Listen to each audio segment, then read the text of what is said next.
Take a little trip with me, I'm gonna take you home. Take a little history Take a little down this lane of memories. down this lane. So let's raise another glass for the glorious past and the friends we have become. Yeah, yeah, 'cause little did we know the good times come and go, but the best is yet to come.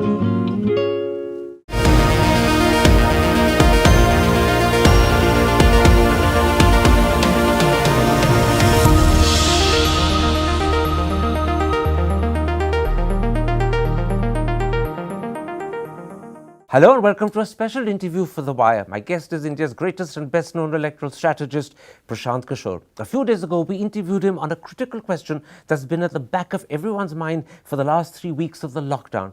What impact will this coronavirus crisis have on Indian politics? Today, I'm going to talk to him about himself.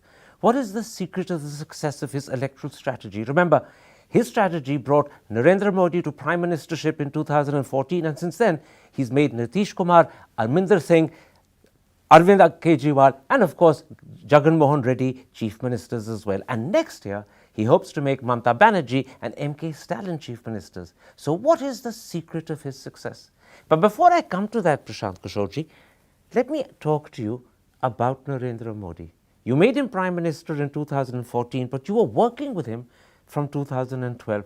What attracted you to Narendra Modi? Yeah, first of all, I don't like to be called political strategist. It's a phrase which media uses, and I thought I said electoral strategy. Electoral or political strategist. The word I'm very, very uncomfortable with. At best, I see myself as a political aid to leaders or the parties who I choose to collaborate or who choose to collaborate with me. The second thing is me helping someone win election is not same as me making them win election. People like us are highly overrated. What we are able to do. Your modesty is winning. No, not really. I tell you that you don't win election because of an individual called Prashant Kishor, or for that matter, any individual or one organization working for you or helping you in certain part of your campaign or outreach or engagement with people. I accept all of that. I accept all of that. But to say that I have made someone Prime Minister or Chief Minister is hugely, I would say, not. It's an journalistic. overstatement. It's not just journalistic speak. It's how hundreds of millions of people view you. But I accept. Your yes. modesty is winning. Let's not quarrel over your modesty. Let me ask you about Narendra Modi. What drew you to him in 2012 when you first began? So no, I started in 2011, not 12. What drew me, I have been on public record on this, that when I met him with regards to malnutrition situation in Gujarat, there is nothing which I could have claimed at that time that would have made me any better in politics or about politics than any other individual of my age or pedigree in India. We started working on malnutrition only, and as it just with the time it progressed into something which you could say as helping him on the political side as well. So he saw you and judged you as someone who gave advice on malnutrition to begin with, and then you began talking about politics, and he began to believe that you had quite a lot of valuable political advice to give as well. So if there is a credit to him, not to me. He recognized the talent in you. More than talent, I think he knew probably how some of those things could be put to use. Did you at the time believe that you had a certain insight or instinct or talent for politics, or did Mr. Modi see it and then you came to believe it as well? With the benefit of hindsight, now I think a little bit of political knack. Probably I would have had right from early when I was an adolescent or maybe when I was in college and all. But to put it in this frame and what I'm doing today or what I have been doing in the last 4-5 years, I don't think I ever imagined that I'll be doing these things, or I have any strategic advantage. The interaction with Mr. Modi from 2011 onwards helped you realize the talent in yourself? It has. I don't I didn't had a moment when I would have sat back and looked and assessed whether I have X talent or Y talent. It just happened. You just went with the flow, and this is a wrong notion people have, that you get hired or involved or engaged as a political strategist and then next day onwards you start dictating terms or you start advising the person. It's all gradual thing. You do one thing right, then the second thing comes, then the third thing. One builds on another. Yes, that's how it Tell works. me about Narendra Modi. You've seen him at close quarters. What would you say are his strengths?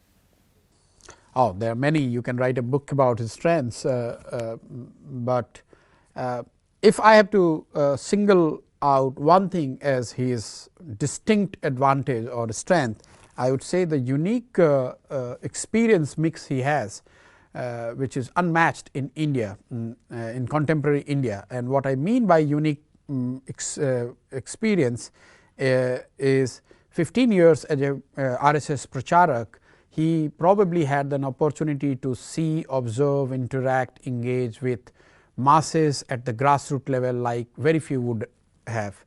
Then 15 years as political organizer when he was in BJP, doing all what a political organizer or an activist is supposed to be doing, building organization, making it election ready, making it electorally a force, managing people, leaders, all those things is another bucket. And then 15 years as in government as chief minister and now as a prime minister. Now, if you put this thing together, you are talking about 45 years of experience, which to my mind is unmatched in India. You would not find an individual with the similar professional mix of 45 years, and that probably is his biggest advantage. People often say that Narendra Modi has an instinctive understanding of the Indian people. He can almost second guess what they feel and think. And is that because of his Chaiwala origin? No, it's because of this experience what I am trying to tell you. Not his Chaiwala origin, but his extensive experience. It's about if you spend 40 years and if you are, of course you have to be very smart, you have to be wise, you have to be intelligent, but with this experience, exactly what you said, that's an outcome. But he has that instinctive ability, or literally he gets his instinct most of the time. He's right with his instinct when it comes to gauging public mood and interacting, engaging with them. It is because he has that experience to back that instinct. Let me ask you the opposite question. What are his big weaknesses? Oh, I'm too small a person to talk about his weakness. It is for people to judge. But as an analyst who's worked with him, see, I've been asked this question, and probably if I'm forced to say something, I'd position it differently. I would say probably as an individual, as a leader, he could be a bit more benevolent. So if you want to say, everyone has many weaknesses, so I'm not getting into that, but what he could be better on is by being the key, he could be more benevolent. What do you mean by more benevolent? In every possible way. You understand the meaning of benevolent. You mean nicer, kinder? Nicer, forgiving, forgetting, forgiving, nicer, kinder, all what benevolence means. You're suggesting that he bears grudges against people? No, I'm not suggesting that. I'm telling when that you say kinder, forgiving? I'm saying and that's why I choose the word benevolence. That he could be more benevolent, and I would not. I would just let it be. But like you that. spelt it out to me nicer, kinder. No, I said you and forgiving. Yes, that's how the dictionary would put the definition of meaning of. You're giving me the impression that if someone does something that upsets Mr. Modi, he remembers and holds it against them. I'm not getting into dissecting that, but you asked me a question about his weakness, and I'm telling that one area where probably he could have been better is this, where he could be a bit more benevolent. Is he an easy person to talk to? He's a great listener. A great listener. He's a great listener. He doesn't interrupt. No, and more than that, when you're talking to him, you're working with him, he gives you the impression that he's there in body, mind, soul, he is there with you. Even if that meeting is for 5 minutes or 2 minutes or 1 hour, no matter what the length is, no matter the hour of the day, no matter whether he is tired or whether he is fresh, you will get this feeling that he is there in totality. And is he the sort of person who you want to share your innermost thoughts with? Is he the sort of person you would want to confide with, or is that going one step too far? That depends on the individual, and probably would vary from one individual to another. There would be people who probably would like to confide in him, and there would be people who... You worked with him for 4 years. Would you consider him a friend? No, I don't think he's my... no. He's not a friend? No, he's not. In general, no one should consider... I wouldn't advise, if you ask me, can I consider him as a friend, I would say no. Did you like him? I like many parts of him, yes. But not all? But that's true for all individuals. I'm going back to using a phrase I used earlier because it's used popularly, and I know it embarrasses you. You made Mr. Modi. No, I did not make But let me finish the question. Don't get hooked on the word made. No, but I'm saying... I'm using it on purpose because you'll soon work out why I'm using it. So yes. Let me finish. You made Mr. Modi. Can you unmake him? No, first of the question is not valid is because first of all I did not make him. Okay. Mr. Modi made himself. Okay, you helped make Mr. Modi. Can no, you I help did not even. I would not even. I would further qualify it. I might have contributed in my little way in what he became from 2011 to 2014 in that time frame. Then let me rephrase it. If you contributed in your own little way to what he became from 2011, from 2011 to 2014, yes. Would you be willing to contribute in your own way to his defeat in the next election? No, my life goals are not set like that. I am not driven by this idea that I have to defeat X, Y or Z, and that includes Mr. Modi. Let me put another question to you. You've seen the sort of Prime Minister he's been since 2014.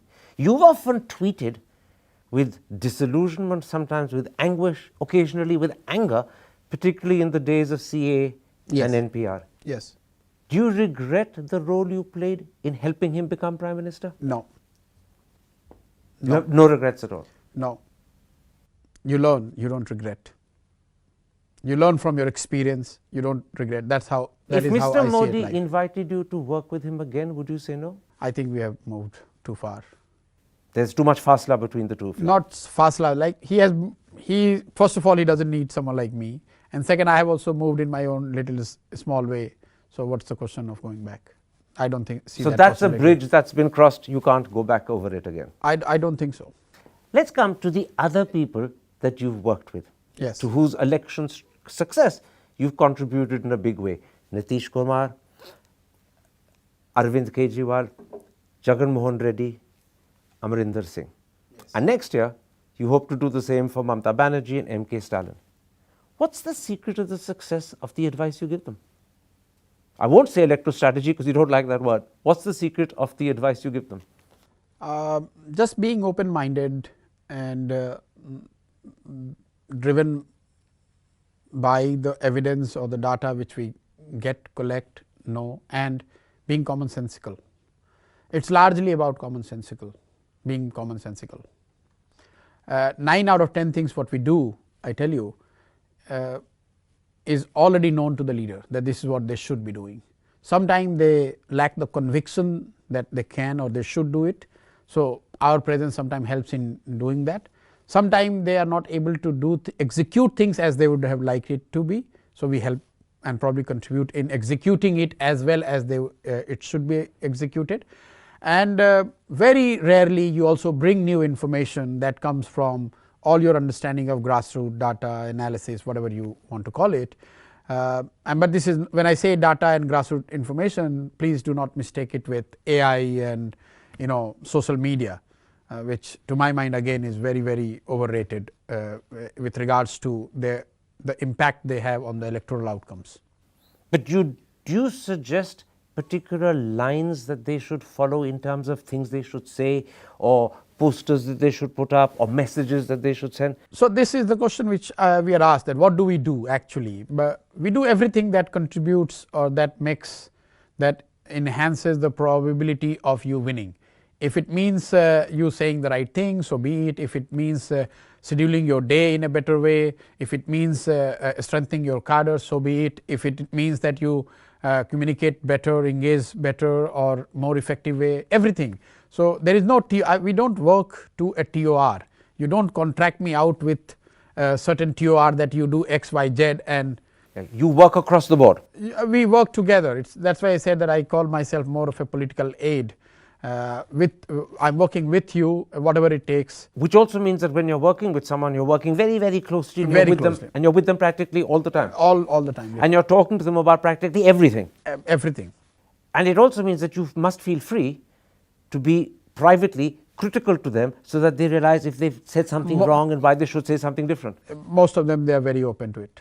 Very open to it. Very open to it, because what they say in what they appear or what they say in public and what they are in private are two different things. And they are at the top because they are open to criticism, or they are open to the and they understand. And when they are getting someone like me, I'm not going to go there and just praise them, because for that they have many more.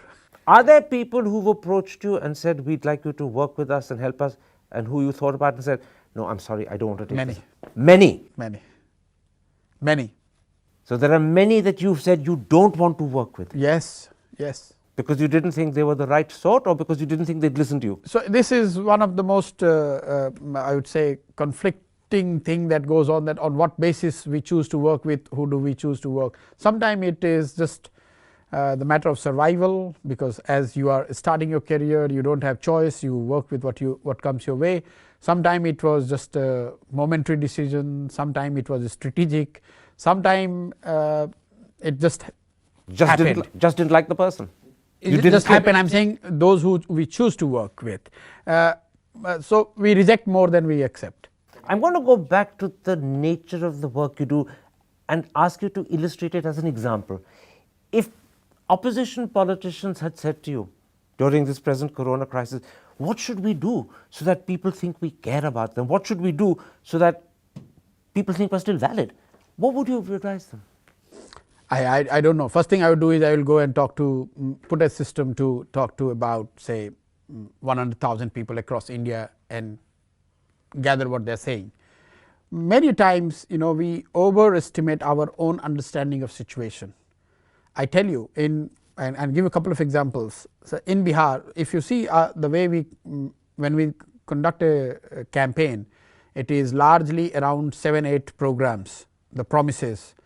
And to get that right, you really need to get down on the ground and be humble to realize that you may or may not be knowing what people want. So the groundwork of finding out from people on the ground what they want is very important. You have to have this respect for people's wisdom, and that is, if there is any secret, the secret is that we at an individual level, I have greatest respect in the wisdom of people who otherwise, to most quote unquote wise experienced people, they come across as illiterate or uninformed. Or you're giving something very important away. You actually, as a team, get as much feedback as you can from the ground.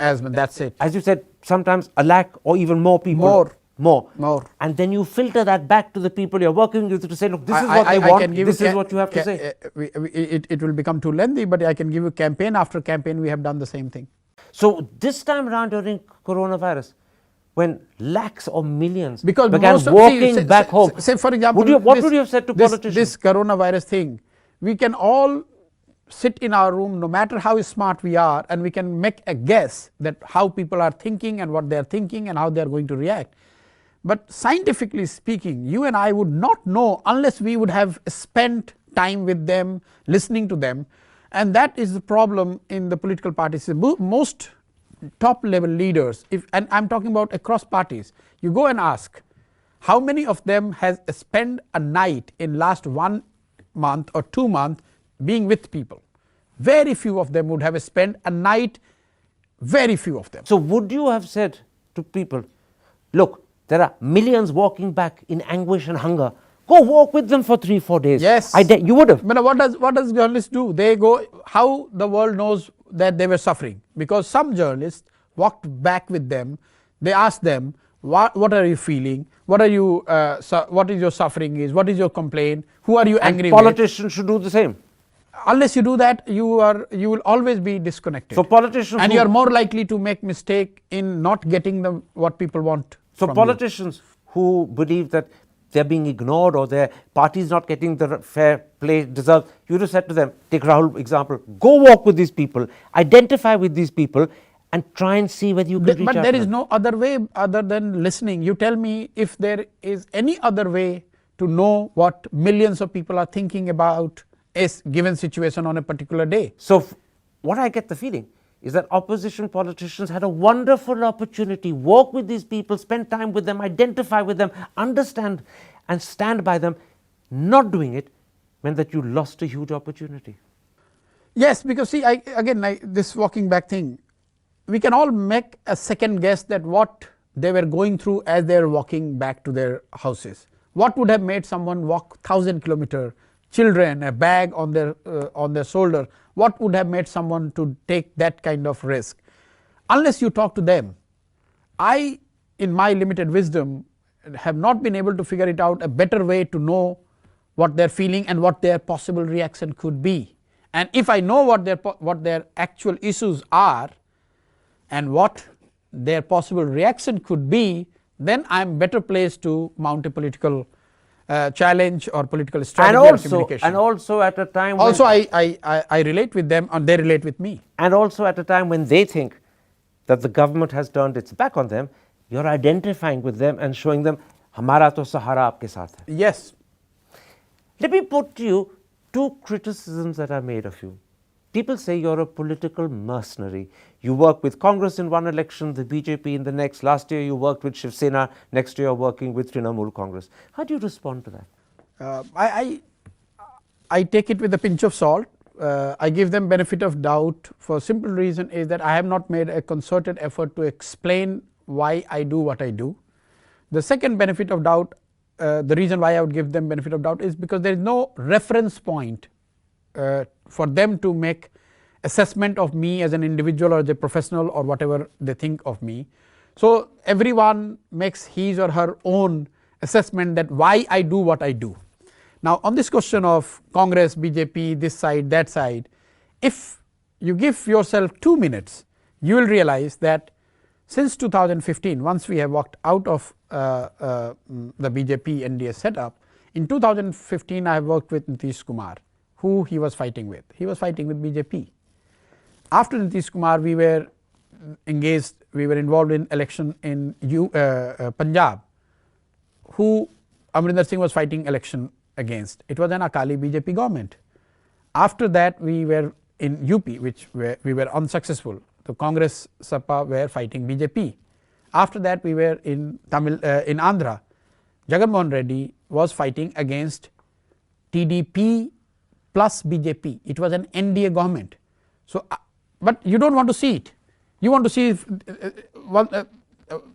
who Didi is fighting, who MK Stalin is fighting. So you put this all together and tell me where we are moving from one side to another side. So in a sense, you're a bit like a lawyer. You don't judge the party that comes to you to hire you. You simply judge, I've got a job to do and I'll do it. No. You cannot hire me. You cannot hire You must want to work with them first. Yes.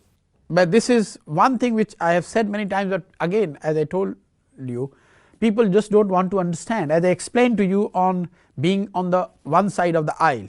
But journalists after journalists, they start writing that he works with all parties. Working with all party and working on both sides are two different things. In a country as big as India, you need to be, even if you are on one side, you might end up working with 4, 5, 6 parties. Then let me put this to you, and in a sense it flows out of your answer. You worked with people who are often political opposites of each other. But that is true for the political parties as well. Absolutely. Why are you, if that is the reason, BJP and communists were together in the government in 89. Tell me one party which has not worked with people who were But you didn't let me finish the question. Yes. I was going on to say, because you work with people or parties that are political opposites to each other, people ask, what does Prashant Kishor himself believe in? What is Prashant Kishor's own political position? Yes. So I'm glad you asked this question. At an individual level, I am driven by whatever and driven and fascinated by whatever I have learned or have been able to understand in my limited wisdom about Mr. Gandhi and what he has preached about how someone in public life should conduct himself or herself. Mr. Gandhi, I take it, is the Mahatma. Mahatma Gandhi, of course. And he said, the best politics is right action. This whole word ideology is so much misused by the politicians and the leaders of all class and color. Like khadi, this word ideology is so much misused, because in India, unfortunately, we equate ideology, having an ideology, with having a affiliation to a party, which is completely bunkum, because parties here in India, they keep changing themselves. So, but as a leader of the party, what you try to do in the name of ideology, you want to build a certain degree of intoxication in your judgment, in your so that you lose your objectivity to judge whether you are doing right thing or wrong thing. So, say for example, you are in Communist Party.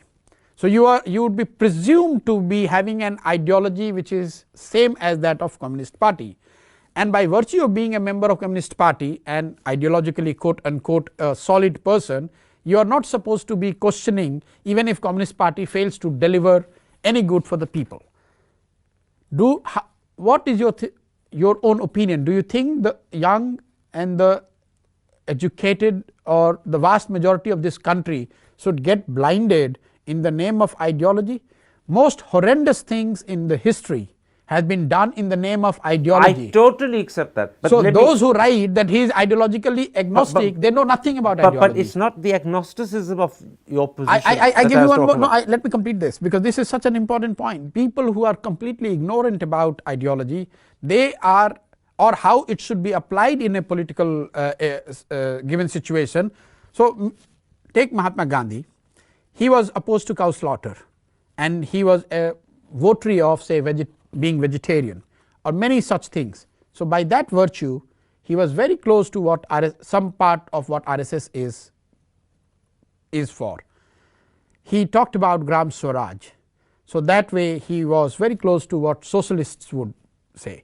He talked about state ownership of asset. That means he was partly communist, and he was in Congress. So, with your experience and wisdom, and you have dealt with so many politicians, tell me, how do today, if Mr. Gandhi would have been alive, what would have been his political ideology? Which party he would fit in?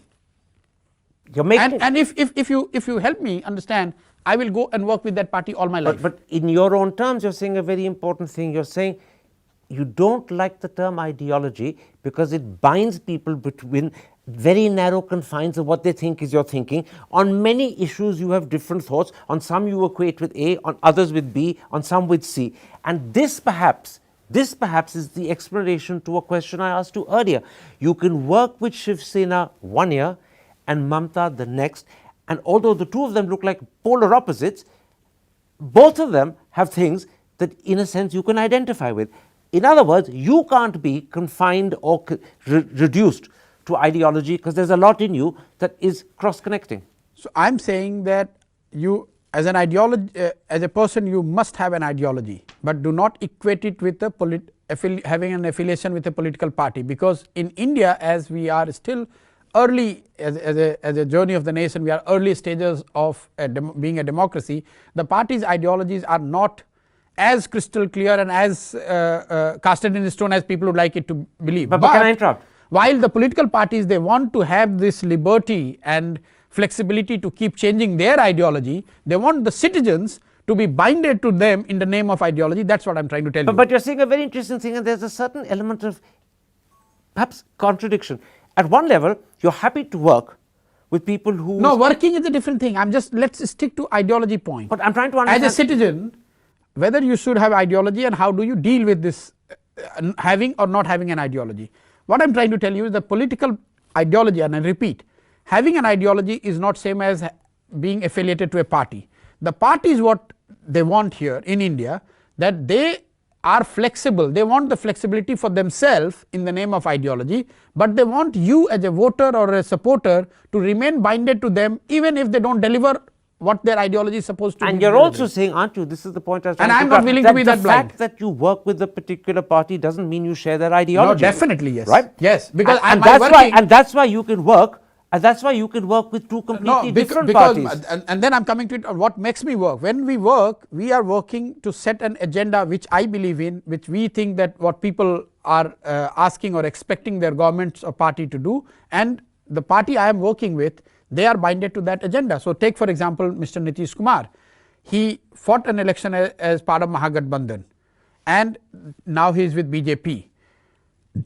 I was with him and I am not with him today. But this 5 year, his agenda, his governance, everything is binded to the 7-point program which has been written and contributed by us, to which we contributed. So more than 60% of Bihar government's budget is tied to those 7 promises, and on which the elections were fought. In other words, he may have found new political affiliations, but he's bound by the 7-point agenda. Yes, he can't get away. You helped him create. Yes, he can't get away. So in other words, he may have found new partners to work with, but he's still walking down the road. Yes. He's still walking down your road. Same road which we would have put together. Absolutely. It's not my road, but it's a road. It's just that he's changed partners. Yes. Not Lalu, now he's holding Modi's hand. Yes. So what I'm trying to tell you is that it's not an ideal situation. In ideal situation, as I said, if you tell me the party that represents and is true to the ideology what Mahatma Gandhi would have outlined for this country, I'm happy to remain with that party all my life. Let's move away from let's not give the flexibility and benefit of doubt to the parties. Then you hold others accountable. I accept the point you're making. And that is why. But a final point on this. Sorry, it's getting a little long. See, that is why voters are also not loyal to you, the party, because you think that you can keep changing your partners and your ideology depending on your conviction, and voters cannot change. Voters have also changed. And that's why ideology does not necessarily give you the vote as much as you would have liked, because you have not been true to your own ideology. But this brings me back to a question I put to you earlier, which you didn't agree with. Your approach to who you choose to work with is a bit like that of a lawyer. You're free to take up whatever case you want and free not to. In my head, so long you agree to if I'm convinced, so I apply two things. First, whether as a voter I would like to, in a given election, whether I would like to vote for this party. If I'm a voter, whether I would vote for this party or not. That's a very fundamental thing I apply. Okay. You won't work for a party you wouldn't vote for. Yes, okay. That's first. And the second thing is whether I would have enough freedom to work with this guy to set his or her agenda for next 5 years. This is the only two things that drives ultimately. But the first is very interesting. You must have felt you could vote for Shiv Sena in Maharashtra because you work for them. Yes. And you must feel you can vote for Mamta next year because Yes. you're working with her. Absolutely. And yet the two people could be very different. Very, very different things. Because they are in different worlds. So if next year, doesn't that suggest you're torn apart? I'm coming to it. So if next year in Bengal there is an election and you are to vote, as a voter, who would you vote? There are 4 options: Congress, Left, BJP and Mamta. As a voter, who would I vote? If I think that I will vote for TMC, I'm happy working with TMC. What made you vote or believe you could vote for Shiv Sena on so many issues I'm not like with CA Shiv Sena and NRC? No, on Shiv Sena, Shiv Sena is not. Shiv Sena has been a very limited couple of advisors here or there. We have not worked as much as you would like the world to believe. So there has been no. One more question before I take a break. I've gone a lot on about how you made, and you don't like that phrase, chief ministers and prime ministers. The one failing was UP in 2017. Yes. What went wrong? What went wrong? Yeah. In simple word, we could not execute what we planned. So, and the blame lies with me, not with anybody else, for going with a plan which probably was not implementable, or for failing to execute, because when I work with someone, I do not only plan or advise, I actually work with them to execute it as well. So that was at the fundamental level, we could not execute what we planned. Because they wouldn't let you? That's not material whether they let me do that or not, because end of the day, if they did not allow me to implement, I should have quit. But yes, it was a failing which should be attributed to me, not to Congress or anybody else. I am more to be blamed than them. Let me ask you one more question. You worked very successfully with Amarinder Singh in Punjab.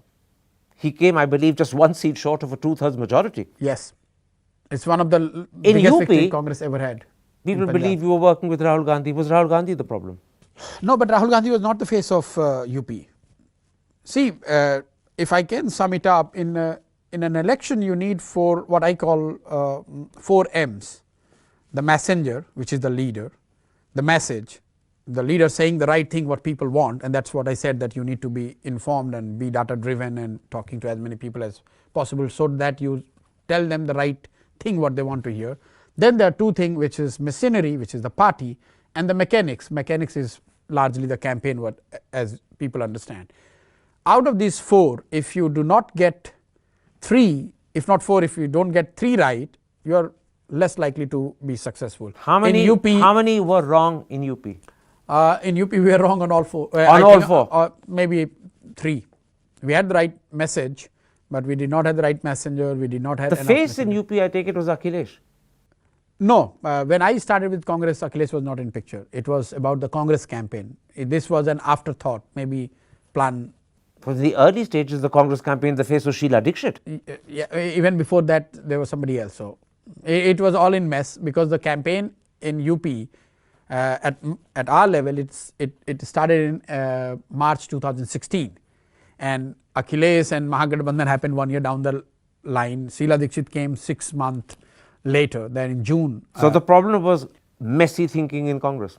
I wouldn't say messy thinking in Congress. I am saying from March till January, when the elections were in February, we kept on changing plans, because whatever plans were put together we could not implement, and then every 2nd month or every 3rd month we were revisiting that plan, trying to come out with a new one.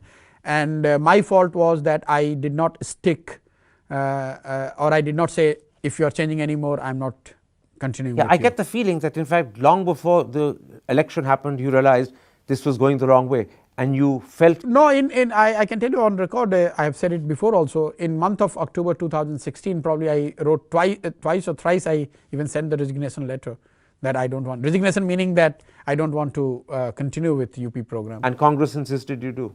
I wouldn't say they insisted, but okay, mutually once you are in the war, then there is very, sometime you get overconfident that okay, let me try one more time, let's see. So it was a combination of things. So this is a series of mistakes that you badly regret today. I don't regret. I told you I don't regret anything in my life. You've learned from them. I learned from it. But you're determined never to repeat them. Hopefully I would not. I wish I would not, and hopefully I'm not going to repeat. So Congress and that experience was a learning experience. A great learning experience. It taught you what never to do. It told me that you could have the best of the plans, but you could still fail if you are not able to execute it the way you want. And people could change after agreeing to the plan. That was the real unique experience I had in UP, because before that, whoever I have worked, once I can understand having a difference of opinion when you are drawing up the plan, but once people at the highest level, they agree to the plan, they never change. And Congress kept changing. The situation in UP was such that we kept changing, and that is what led to the. You've been extremely upfront and honest in talking about yourself, how you choose parties to work with, why you choose parties. At great length you've explained to me what ideology means to you, and also that at the end of the day there are many that you refuse to work with far more than you've agreed to work with. I'm going to take a quick break and come back and ask you in a very short last part, how do you see your future? You're 43, you have at least 20 if not 30 working years ahead of you. What does the road look like over the next 3 decades? That's in a moment's time. But first, a message from our sponsor Glenlivet whilst I take a sip from this glass. Take a little trip with me, I'm gonna take you home. Take a little history Take a little down this lane of memories. down this lane. So let's raise another glass for the glorious past and the friends we have become. Yeah, yeah, 'cause little did we know the good times come and go, but the best is yet to come. Welcome back to a special interview for The Wire. My guest is one of India's most highly regarded electoral strategists, although I should add, he doesn't like that term, electoral strategy. Prashant Kishor. Mr. Kishor, in February, you launched a platform called Bihar Key, and it was an attempt to bring together people who wanted to make Bihar one of the top 10 states. And in just 8 weeks, 10 lakh people have joined you. Would you accept that this is an indication of your popularity? No, it's an indication that again we got the message right. It's time governments and leaders are assessed not in terms of what they deliver in gross numbers, but on relative terms. And if I can just take a minute, what this Bihar Key is all about. In last 15 years, a lot of people, I would say literally everyone, accept the fact that Bihar has done much better than what it was doing before under Nitish Kumar's leadership. But if you really closely look at the data, and you will find that relative to other states, Bihar ranking on almost all indicators Is slipping. Not only slipping, it is same as it was. So what I mean by this is that on per capita GDP, per capita income, per capita expenditure, electricity consumption, vehicle ownership, per capita road, household, the concrete households, all weather roads, IMR, MMR, school learning outcomes. You take any indicator, and we have put together 20 such indicators, examine it over last 60 years to find that what has been the Bihar's journey vis-a-vis other states. Unfortunately, what we saw that despite much what has happened during Nitish Kumar's government between 2004 and 2015, and some data points are up to 2019, Bihar's relative ranking is same as it was in 2004. So when I was with Nitish Kumar, this was the thought which I was discussing with him, that it's time we stop comparing ourselves with what we have done in last 15 years vis-a-vis the 15 years of Mr. Lalu Yadav's government. It is time we say that in next 10 or 15 years, how we are going to take Bihar and take it to in the top 10 states. You can't make it number 1 because other states are not sleeping and they would be also growing. And this was the agenda when I was with him also, and he was largely very, very supportive to this whole thought. When I separated for reasons which are already in public domain, I thought that let me start with this, let me educate people, let me engage with people of Bihar, that it's time that we look at the relative outperformance, because only a relative outperformance by the government of Bihar can take Bihar out of the misery where it is. Otherwise, we might continue to grow very well, 8, 9, 10%, we might build more roads, we might build more schools, but relative to other states in India, we remain where we are. We will remain where we are. I just give you one point and we finish. Just take for example per capita income. If government of Bihar is to promise that in next 10 years we will be number 10, today we are number 23. If Bihar has to become number 10 on per capita income basis, the income has to grow 10 times, 8 times to be precise. So 8 times. So you have to put plan according to that, and that is what Clearly is attracting the youth. So clearly, Bihar Key has struck a chord, which is why 10 lakh people. It has struck a chord because we are raising the right issue. It has got nothing to do with my Absolutely, popularity. but for whatever reason, it struck a chord, which is why 10 lakh people have joined in just 8 weeks. Would you consider converting this into a political party in time to fight the next elections, which, if they happen on time, will be in 6 months' time? No. I have made it public that this whole initiative has got nothing to do with starting a political party or trying to win or lose, or trying to help someone win or lose elections which are due in November. So Bihar Key is not going to become political. It's Absolutely apolitical, and it's basically centered around pushing Bihar's development to a point where Bihar becomes one of the top 10 states. No, it's in the short run it is aimed to educate people, bring a lot of young people on board with this idea that we need to relatively outperform other states. And in electoral terms, we are looking at about 8,800 panchayats which are there in Bihar, and elections are due post assembly election, to make those who believe and buy into this idea to fight elections, because those elections happen not on the party symbol. So I want as many young people who I think are good. So Bihar Key can sponsor people for non-political panchayat type elections. We are already doing it. But not state level or national level elections? No, not in Bihar right now. Is this a no forever, or is this just a no for not now? No, in the short run, that's the idea, that let's... but what happens in the medium run? That we don't know what happens in So medium there is run. a possibility in the future? No, temperamentally I am opposed to idea of creating a lot of a party just for the sake of it, unless you have a real good value proposition to offer. Let me bluntly ask you, you're a political animal. The excitement of politics runs in your veins. You've helped a lot of people become chief ministers and in one case prime minister. Would you want to be a politician yourself? But I am a politician. I joined. Do you want to be an elected politician?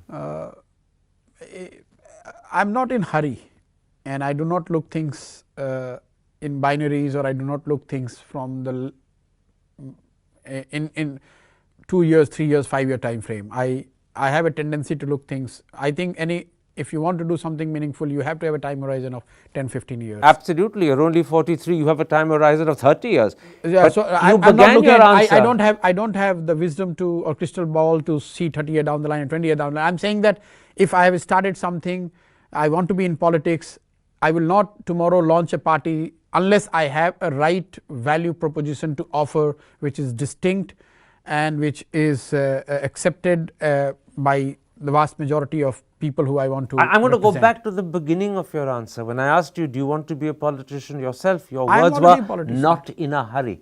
When I asked you about elected politics, you said not in a hurry. In other words, you're not against it, but it's not. I'm not against it. Why should I be? It's not something that is a goal or target for you just now. But see, people, the moment someone say that you are coming in politics, people straight away say, okay, he will launch a party, he will fight an election, which alliance he will build.